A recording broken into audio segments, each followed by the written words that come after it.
Kibarou Ambamanan, Nouvelle, est le premier journal de la presse communautaire au Mali.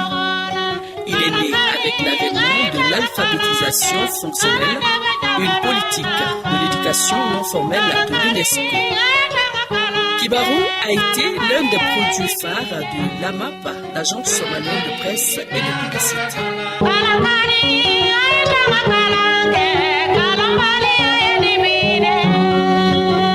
Les spécialistes sont d'accord que l'alphabétisation est l'enseignement de l'écriture et de la lecture aux personnes analphabètes d'une population.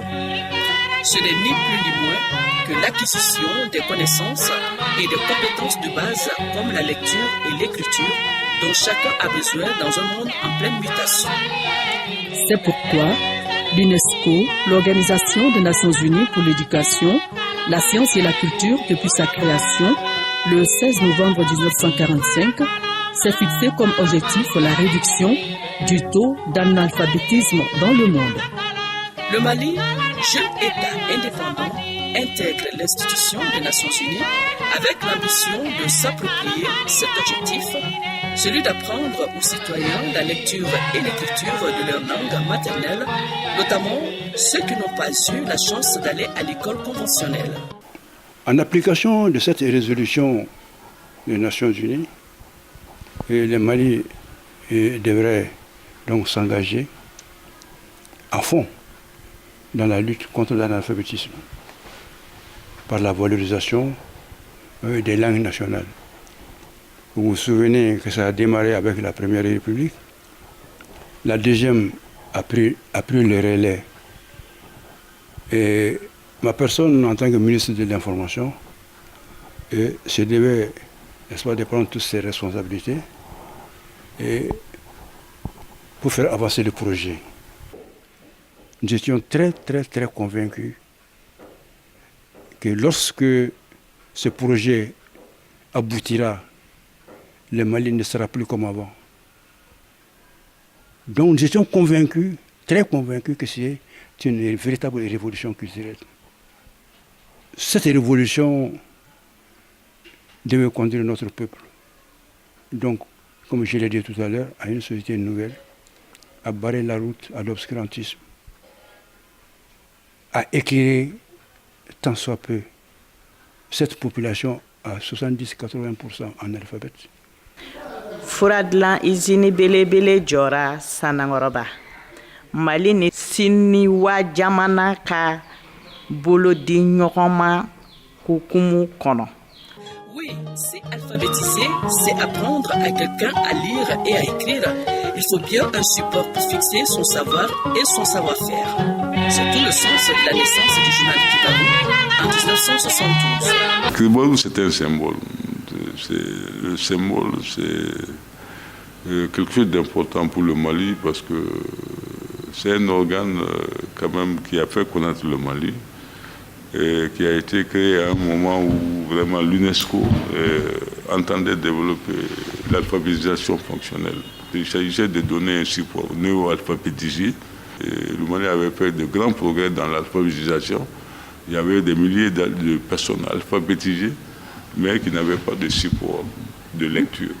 Donc, Kibarou a servi de support de lecture, a vulgarisé les techniques agricoles en milieu rural.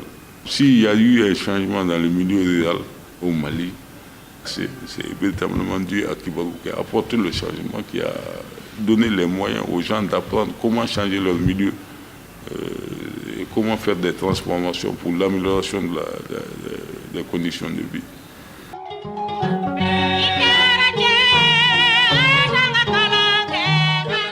Kibarou a inauguré l'avènement de la presse communautaire au Mali. Il fut un outil de communication pour le développement rural par son implication dans la diffusion des itinéraires techniques agricoles. Il a beaucoup contribué à l'introduction et à l'acceptation des instruments aratoires comme la charrue dans le monde rural. Dans les années 70, il y avait véritablement une politique de développement du monde rural, de transformation du monde rural, de vulgarisation des techniques agricoles. Et toutes ces politiques-là étaient basées sur Kibarou, qui servait d'instrument de communication. Mais aujourd'hui, bon, la politique n'est plus la même. Et l'UNESCO aussi, qui servait de soutien, de grand soutien à Kibarou, a été réformé et n'a plus cette politique d'alphabétisation fonctionnelle.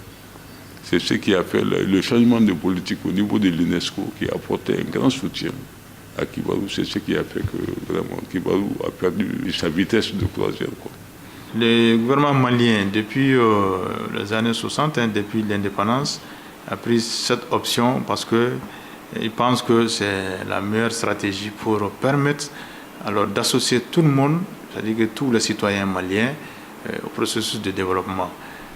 Kibarou et les autres, ces deux petits frères, contribuent fortement à décentraliser l'information et la communication pour le développement du Mali.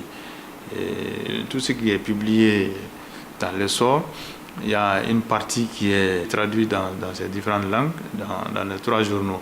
Ensuite, on ne se limite pas à ça seulement.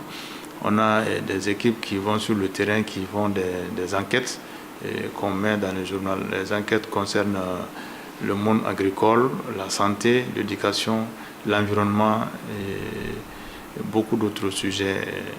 Et même l'économie, on traite un peu l'économie. Comme pour dire que pour nous, la clé du développement passe par la maîtrise de la communication. Dès sa naissance en 1972, le journal Kibarou a amorcé son élan de gloire, comme en témoignent les chiffres de ce tirage.